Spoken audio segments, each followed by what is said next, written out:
keessatti oduulee injifannoo waraana bilisummaa Oromootii fi waraana kaaba Itoophiyaa keessattuu gaggeeffamaa jiru irrattuu xiyyeeffannee odeeffannoo isin biraanii gaayuu deemna.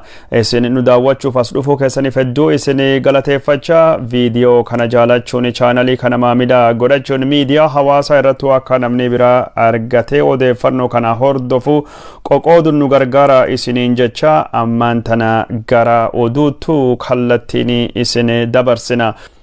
Waraani bilisummaa Oromoo zoonin jidduu galeessa Oromiyaa haleella raayyaa ittisa biyya Itoophiyaatii fi milishoota Oromiyaa irrattuu gaggeessanii injifannoo cululuqaa argatee jira. Haleellaan kunin godina Shawaa Kaabaatii fi Shawaa Dhihaa keessattuu kan xiyyeeffate akka tahee odeeffannoon Oromiyaa irraa dhuftuu addeessiti. Godina Shawaa Kaabaa aanaa warra Jaarso keessatti waraana mootummaa Itoophiyaa kaachittu maddeeffatee jiru haleella irrattuu dhaqqabsuuni waraani bilisummaa Oromoo akka waraani Itoophiyaa aanaa kan keessa baqatu godhee jira jedhama. Waraani mootummaa Abiy Ahmed kadirree waraana irrattuu injifatame ummata Oromoo kaachi qubate qotee bultoota Oromoo tuulama warra salaalee tayanii waraana bilisummaa Oromooti fi daahoo taatanii nyaata dhiyeessitanii fi odeeffannoo kennuufini waa'ee basaasa ammaan tanaa isaanii dabarsanii miidhaa raayyaa ittisa biyyaatii fi milishoota Oromiyaa irrattuu dhaqqabe kana itti gaafatamtoota jechuudhani ummata nagayaa irrattuu miidhaa akka dhaqqabsanittu gabaafama. Odeeffannoon kun akka jettutti waraanii Itoophiyaa kadirree waraanaa irrattuu mo'amee faffacahee baqachaa ture qotee bultoota 300 oli mana jireenya irraa yoo biqqusu manneen jireenya 100 oli gubuun isaa dhagahamee jira. Dubbii himan waraana bilisummaa Oromoo kaayidil addunyaa obbo Odaa Tarbii karaa Tiwiiteriitiin akka barreessetti mootummaan Abiy Ahmed dirree waraana irrattuu kamo'ame abdii kutannoodhaan yeroo ammaan tana waraana bilisummaa Oromoo dura dhaabbachuu waan dadhabee fi qotee bultoota miidhaa jira jechuudhani akkasittuu ibsa.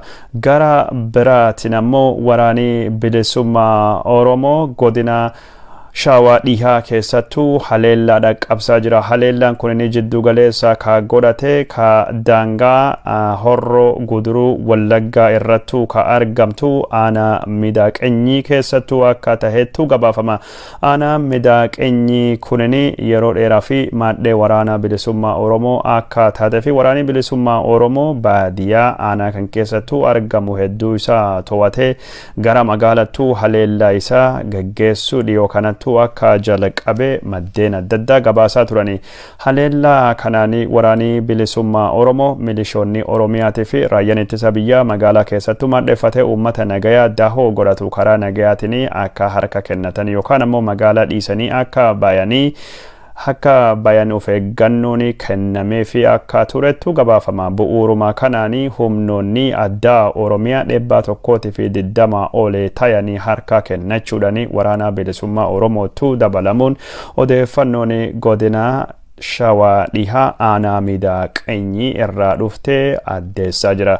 Waraanii ammaan tanacha jiru ka mootummaa Abiy Ahmediitii fi akkasumas milishoonni Oromiyaa waraana bilisummaa Oromootiin wal loluu fi haamilee akka hin qabne waraanii kunini dhiyoo kanattuu gara dirree kaabattuu gaggeeffamuu fi sagantaattuu jira ka jedhufaati haamilee isaanii akka tuqe loluu fi akka fedhii hin barbaanne waraana isaan hin ilaalle deemanii kaaba Itoophiyaattu restii Amaaraatii fi dhubachuu waan hin barbaanneef Oromiyaa fi kabajaan lollee Oromiyaa fi aarsaa kaffalla jechuudhani yaamicha waraanii bilisummaa Oromoo dhiyeessanii waraana bilisummaa Oromootu dabalamu odeeffannoon achirraa dhuftu akkasittuu addeessiti.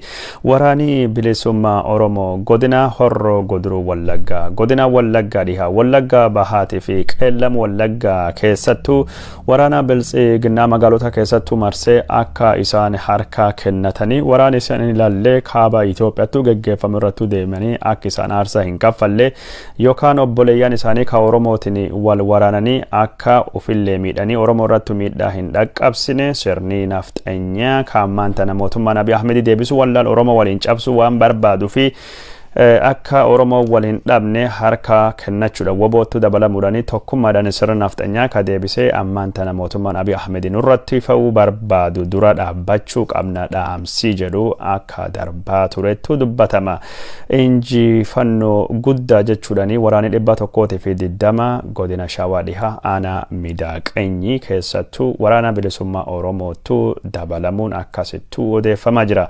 Gara biraatiin waraanni bilisummaa Oromoo godina Shawaa Dhihaa keessatti magaalaa aanaa Midaaqanyii qofa osoo hin taane naannoo kanattuu aanaalee argaman aanaa akka Calliyaa, aanaa Ambootii fi aanaa akka Tookkee Kutaayyee fi Baakkoo Tibbee fa'aa keessattuu yeroo ammaan tana baadiyyaa guutumaa guututtuu bifa jedhamuun to'achaa akka jiranii haleellaan isaanii gara baadiyyaattuu irra gara magaalattuu ammaan tana geggeessaa akka jiru dhaga'ama. Waraani bilisummaa Oromoo Oromiyaa bakka adda addaa keessattuu haleellaa dhaqqabsaa jiruun akka injifannoo argachaa jiru fulbana 10 bara 2021tu ibsa baase kanaani waraanii kun dirree kamirrattuu akka lolee fi miidhaa goskamii waraana biltsiginnaa irrattuu akka dhaqqabse bal'innaanii ka addeessu yoo ta'u nulleen kanattuu aansine waraana lolamee fi injifannoo waraanii bilisummaa Oromoo argate isin biraan gaayuu deemna itti dhiyaadha nu dhagayaa jenna. Waraani bilisummaa Oromoo fulbana 9 bara 2021 ibsa baasanii duula Oromiyaa bahaa keessattuu geggeessine godina Harargee Dhihaa aanaa Mi'eessoo keessattuu tarkaanfii fudhateenii guyyaa fulbana 3 bara 2021 waraana diinaa 3 ijjeesuni 2 madeesse qawwee 5 booji'ee jira. Fulbana 7 bara 2021 waraanii bilisummaa Oromoo komaandoon isaa bakka Jimma Jaarsoo jedhamtu irrattu haleellaa dhaqqabseen diinaa irra nama 9 ijjeesuudhaan nama 10 madeessee jira. Waraanii bilisummaa Oromoo websaayitii isaa yookaan ammoo masariitii isa irrattu waraana ijjeefame waraqa eenyummaa isaaniitii fi qawwee booji'amtee fi yuunifoormii isaanillee ka agarsiisu suuraa gadhiisee jira. Waraanii bilisummaa Oromoo zoonii kibbaa duula maqaa Eelamoo Qilxuutiin gaggeeffamaa jiruun fulbana 4 bara 2021 godina Gujii bahaa aanaa Gumii Eldaldoo keessattuu gareen waraana bilisummaa Oromoo Soddoon Booroo ka jedhamu socho'u waraana Itoophiyaa irrattu haleellaa dhaqqabsee nama 12 ijjeese nama 8 madeessee jira. Fulbana 7 bara 2021 godinuma Gujii bahaa aanaa Gumii Eldaldoo keessatti konkolaataa 5 kaadeemaa ture waraana Itoophiyaa bakka Irreessa Liiban Burrii jedhamtu irrattu haleellaa dhaqqabsu nama 16 madeessee 16 ijjeesee 21 akka madeessee ibsi waraana bilisummaa Oromoo ibsa. Gara biraatiin ammoo warre kanaa fi kalchuuf yookaan ammoo bu'uu fi ka dhufe yookaan ammoo deeggaruu fi warra dhufe birmannaa fi akka isaan hin dhaqqabnetu godhuudhaan bakka karra Waleensuu jedhamutti diinaa irra nama 8 ijjeesee 11 madeessee akka isaan birmachuu hin dandeenye godhuudhaan waraanii bilisummaa Oromoo akka facaase addaanii garee diinaa dubbata. Oromiyaa dhihaa keessatti duula maqaa Laggasaa Wagiitiin moggaafameen fulbana 3 bara 2021 waraanii bilisummaa Oromoo godina Shawaa bahaa aanaa Saasiggaa keessattuu haleellaa dhaqqabseenii mootummaa Itoophiyaa irratti miidhaa guddaa akka dhaqqabsee fi humnoota kana deeggaruuf yookaan tumsuu fi waraanii mootummaa Abiy Ahmed ka godina Wallaggaa bahaa Naqamtee irra garasillee dhufee karaa irrattu waraanii bilisummaa Oromoo eeggachuudhaan haleellaa irratti dhaqqabsee akka if duuba baqatanii godhee jira. Duula kanaan waraanii bilisummaa Oromoo aanaa Saasiggaa Wallagga Bahaa keessattuu magaalota argaman kan akka Saasiggaa, Baallii, Bareedaa fi Gabaa Sanbataa ka jedhamu to'atee akka jiru waraanni bilisummaa Oromoo ibsa isaa kan keessattuu addeessee jira.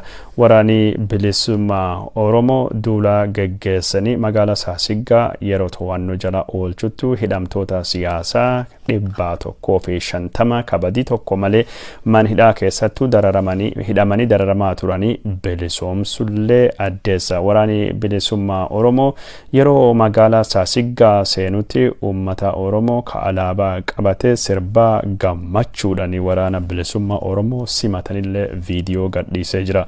Waraanni bilisummaa Oromoo Oromiyaa dhihaa godinuma Horroo Guduruu Wallaggaa Shaambuu keessatti fulbana 4 haleellaa dhaqqabseenii mootummaa Itoophiyaa irratti miidhaa guddaa akka dhaqqabse addeessa.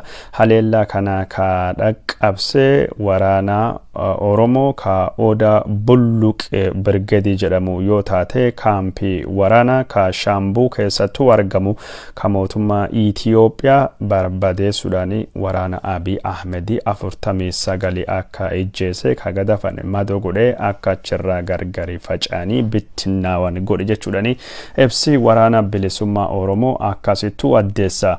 Fulbana 5 bara 2021 Wallaggaa dhihaa magaalaa Beegii keessatti waraanni bilisummaa Oromoo haleellaa dhaqqabseenii waraana Abiy Ahmedii ka Beegii qubatu irratti miidhaa guddaa akka dhaqqabse nama 130 ijjeesuudhaan hedduu isaa madoo akka godhe ibsi waraana bilisummaa Oromoo ibsa. Waraana kana ka geggeeffame keessatti mootummaa Abiy Ahmed irra meeshaalee gurguddoo kan akka AKMS fa'aa akka booji'ee ibsi waraana bilisummaa Oromoo kun addeessa. Godina Horroo Guduruu keessatti fulbana 9 bara 2021 waraanni bilisummaa Oromoo mootummaa Itoophiyaa wajjin bakka Lakkuu jedhamtutu haleellaa godheen Lakkuun magaalaa Shaambuurraa kiiloomeetirii 10 qofa fagaatti waraana diinaa 10 ijjeesuu isaa guyyaa jalqabaatiin injifannoo akka argate waraanni bilisummaa Oromoo kun ni addeessa. Waraanni bilisummaa Oromiyaa jidduu galeessa duula maqaa gooticha Jeneraal Taaddasaa Birruutiin moggaafameen fulbana 7 bara 2021 aanaa Kiyyuu godina Shawaa Kaabaa keessatti mootummaa Abiy Ahmedii bakka Qarree Taa'aa jedhamtutti irratti haleellaa banuudhaan waraana isa nama 25 ijjeese nama 13 madeessee jedha. Waraanni bilisummaa Oromoo Oromiyaa keessatti yeroo ammaan tana duula geggeessaa jiruun injifannoo gurguddaa akka argachaa jiru. Kanaan dura yooyyaa miidiyaa fi miidiyaaleen Oromoo hedduun gabaasaa turani. Waraanni bilisummaa Oromootii fi riphee loltoonni Benishaangul waliin ta'uudhaan godina Matakkalii fi akkasumas godina Kamaashii keessattuu haleellaa akka dhaqqabsanii waraanni godina Kamaashii keessattuu magaalaa gudditti Kamaashii irratti geggeeffame kun itti fufinsa duula gooticha Laggasaa Waagii duula Woboon zoonii dhihaa keessattuu geggeessaa ture ammaan tana gara Benishaangul Gumuziitu akka darbe kalee gabaasuun kennanii yaadatama. Waraanni bilisummaa Oromoo Benishaangul Gumuzii keessattuu riphee loltoota Benishaangul wajjin haleellaa dhaqqabsuun hidha guddicha laga Abbayyaa ka godina Matakkalii aanaa Gubaa keessatti mootummaan Abiy Ahmedii ammaan tana ijaaraa jiruu fi sodaa guddaa akka uumellee gabaasni turre.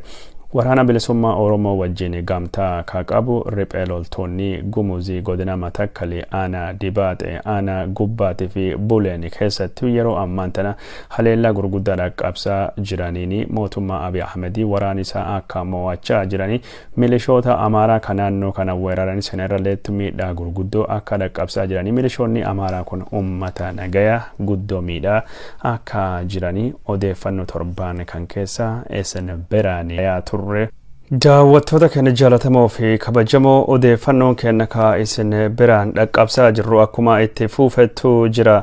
Naannoo Amaaraa keessatti waraanii gaggeeffamaa jiru hammaatee itti fufee jira.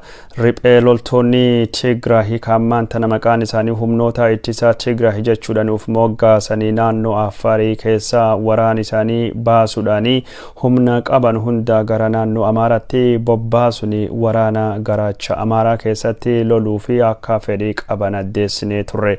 Mootummaan Abiy Ahmed karaa dubbii himaa ministeera Haajaa Alaa obbo Diinaa Muftiitini waraanii naannoo Tigraahii Affaarii keessaa mo'amee bahee jedhee wayita dubbatu. Dubbii himaan waraana naannoo Tigraahii obbo Geetaachoo Raddaa naannoo Affaarii keessatti wanni loluu hin jiru tarsiimoo waraanatii fi bakka nu barbaachisoo ta'anii ka Amaaraa keessatti waraana keenya dabalatanii bobbaasne jechuudhaanii dubbachuu isaa gabaasne turre. Ammaan tana waraanii naannoo Amaaraa keessattuu gaggeeffamaa jiru akka malee hammaachaa akka jiru. Riphee loltoonni Tigraahii lafa harka isaaniitii fi dhiyoo kana baate hedduu isaanii deeffachaa akka turanittu dubbatamaa jira.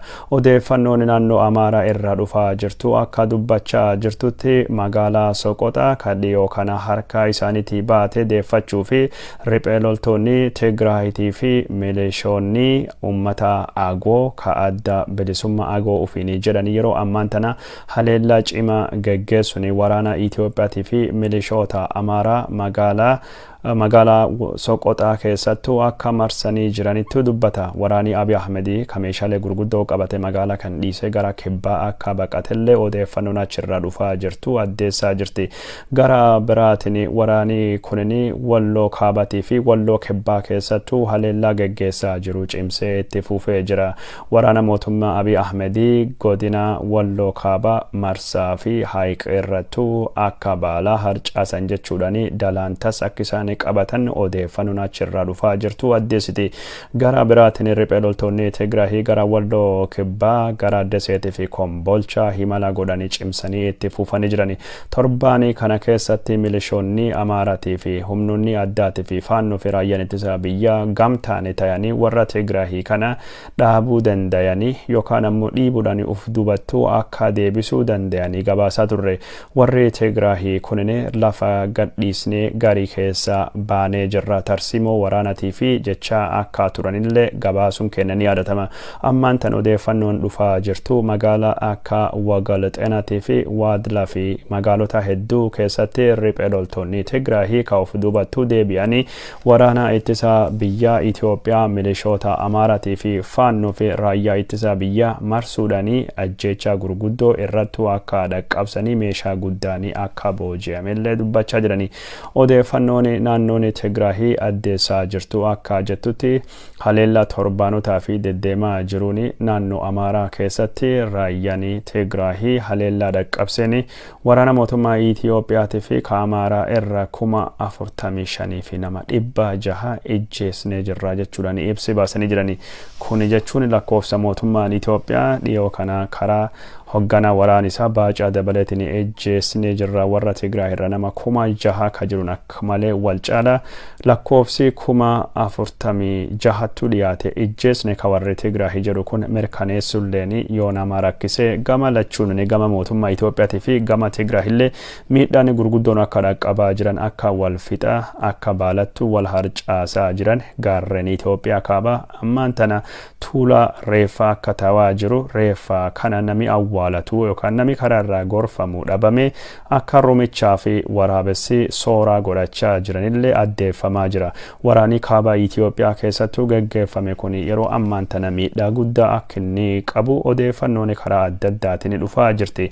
Magaalaa Kombolchaa qarqarattuu ka argamu gabayaa Haraa ka jedhamu bakka ammayyaa tahee riphee loltoonni Tigraahii haleellaa guddaa irratti dhaqqabsanii miidhaa irratti gaggeessaa jirani. Meeshaa achittuu argamullee hedduu achirraa saamanii yookaan hataa jiran jechuudhaanii akkasittuu gabaafama. Gara biraatiin ammoo warri Tigraahii warruma Amaarattuu wal saamaa jira malee wanni nu saamne Tigraahittuu galfannu hin jiru jechuudhaanii dubbatani. Gargaarsa namoomaa ka warri Tigraahii saamee jedhamuuyyuu nu hin saamne ummata beelawaa fi qoonne jechuudhaan dubbachaa jirani.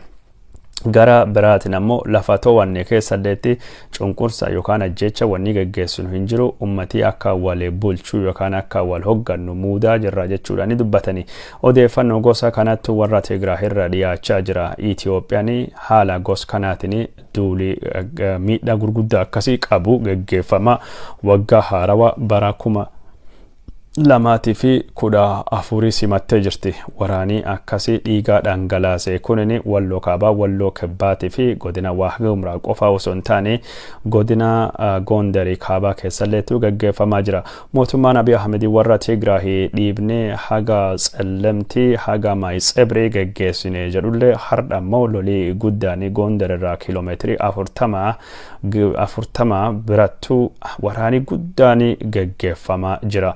Waraana kanaanii riphee loltoonni Tigraay magaalaa Dabaarqii qarqaraa fi magaalaa Daabatii qarqara raayyaa ittisa biyya Itoophiyaa irratti miidhaa guddaa dhaqqabsine jechuudhaan dubbatamaa jira. Booji'amtoota dhibba hedduu taayanii gara Tigraayitti fe'amanillee televezyiinii naannoo Tigraay garsiisee jira. Booji'amtoonni konkolaataa fe'iinsaa ka midhaanii guddaadhaan fe'amaa konkolaataa fe'iinsaa hedduudhaan fe'aman hedduun isaanii milishoota Oromiyaa keessaa duulanii naannoo Amaaraa dhufanitti warri haaraa lolaa fi qophii hin qabne leenjii malee dhufanii harka kennatanii jedhamee akkasittuu garsa jiranii. Warri naannoo Tigraay kun akka jechaa jiranitti milishoonni Oromiyaa ka'achi dhufanii kunini hedduun isaanii waraana qophii hin qabani waraan hin dandeenye uf duuba akka hin deebine faannoon Amaaraa duuba tahee waan fixuu fi warra Tigraayitti harka kennatanii lubbuu isaanii oolfatanii jechuudhaan akkasittuu gabaasaa jiranii. Ammaan tana karaa miidiyaalee Tigraayitiin walitti dhufeenya qabanirra wannu argaa jirru torbaan injifannoo gurguddoo arganne jechuudhaan meeshaa booji'anii fi akkasumas waraana booji'amanii ka Itoophiyaa humnoota adda addaa naannoo adda addaatii fi milishoota Amaaraatii fi faannoo booji'an agarsiisaa jira. Torbaan darbe keessatti mootummaan Abiy Ahmed warra Tigraay irratti injifannoo gurguddoo argachuudhaan lafa qaqqabanne jechuudhaan injifannoo labsachaa ture.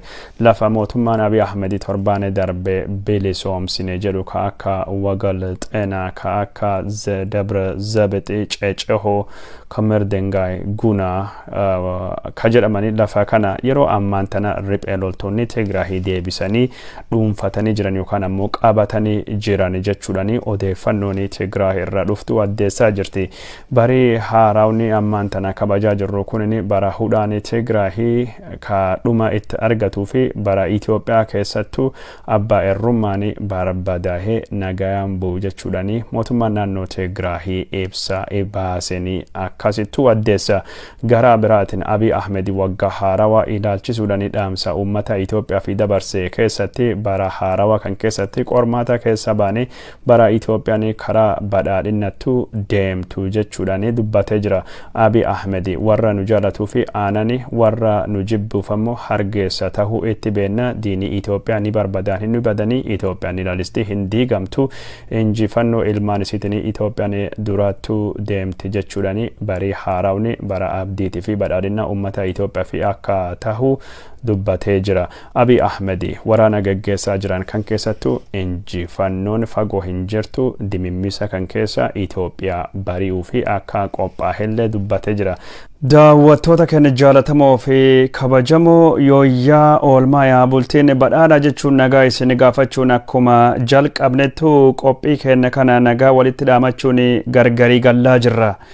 Waan nu daawwattanii nu jaalattanii maamila nu godhattanii miidiyaa hawaasaa irratti sagantaa kana qoqoodanii faffacaastanii fi galatii isin nu bira qabdanii akka malee guddaa ammallee irra deebinee maamila nu godhadha sagantaa kana qoqoodaa faffacaasaa waliin gayaa viidiyoo kanallee jaaladha yaada keessanillee barreessaa isiniin jechuu barbaada.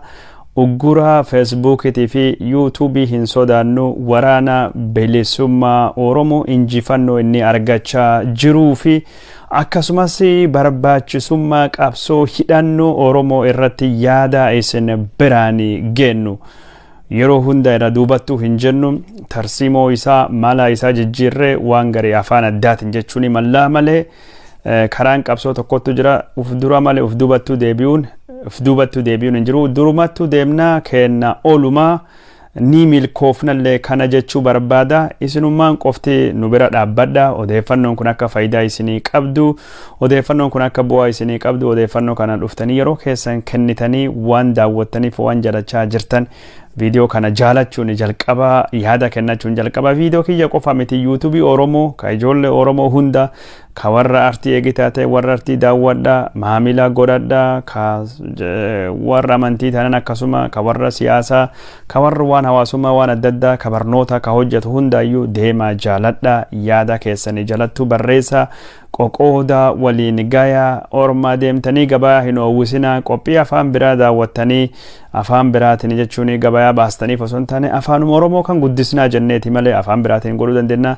Maaliif afaanii kenna afaan jiddu galeessa siyaasaa hin taane, afaanii kenna jiddu galeessa artii hin taane, afaanii kenna afaan amantii akka karaa hundaanu ta'uu, afaanii kenna guddatee babal'atee odeeffannoo afaan kamii dabarsu afaan kenna dabarsuu dandeenya jenneeti afaan kanaan ka hojjannuu fi kanaaf nama afaan kanaan hojjetu, namni afaan kanaan hojjetu gatii argachuu qabaachuu danda'u qaba.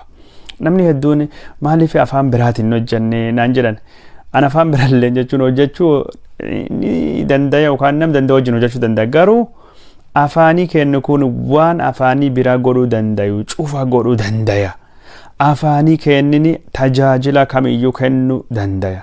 Afaan kamii gadi miti, afaan kamiiti olii miti jechuudhaani afaan kun akka meeshaa wal qunnamtii akka jechuun karaa siyaasan ittiin dubbatamu, dhimmi hawaasummaa ittiin haasamu, jiddugaleessa amantii, jiddugaleessa barnoota, ka artii waan hunda ta'u akka inni barbaannu fi odeeffannoo sa'aatii keessanillee fudhannee kiyyallee fudhannee waan kanaan irratti xiyyeeffannee afaan kanaan hojjanna. Isin ammoo wanni akkasii kun akka gatii isinii qabdu, wanni akkasii kun akka barbaachistu, wanni akkasii kun akka faayidaa qabdu nu garsiisaa. Isinilleen yeroo keessaniif gatii kenna. Jaalachuudhaan viidiyoo gos kana viidiyoo Oromoo hunda jaaladha.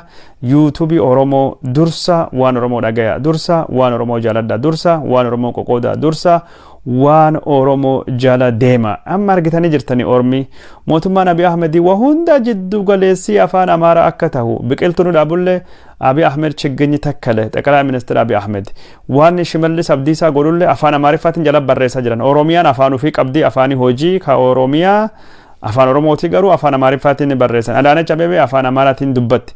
Abiy Ahmed afaan Amaaraa qofaan barreessee yoo gari namni yaadachiise afaan Oromoo dabala.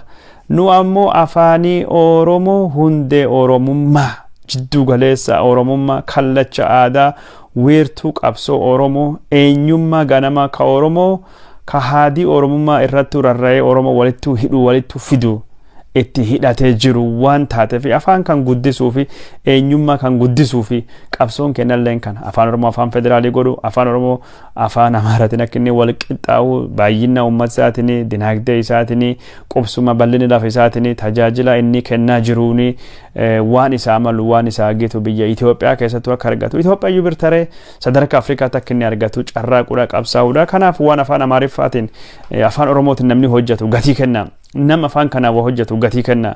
Afaanii kunini mallattoo qabsooti.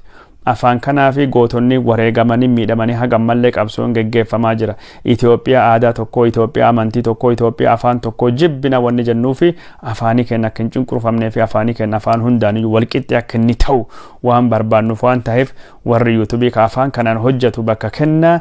Uggurri yuutuubii, uggurri feesbuukii duubattuu nu hin deebisu.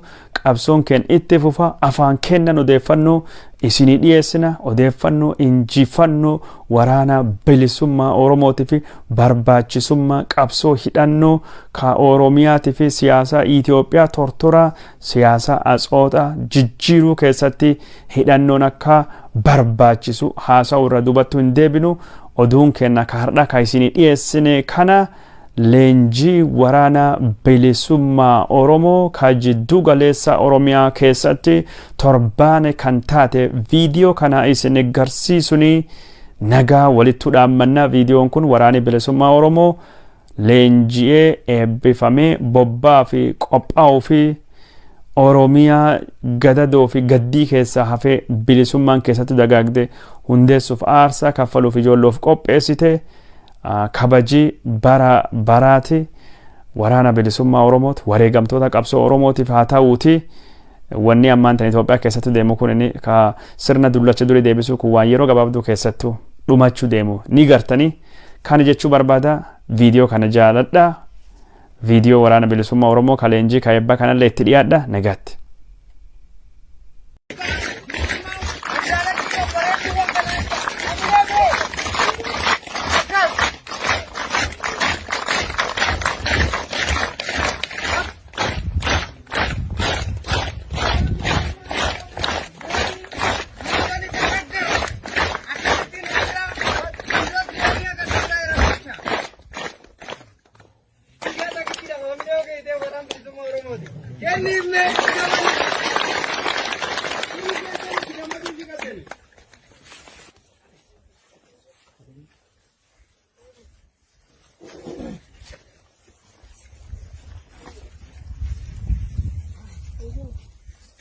Whoa!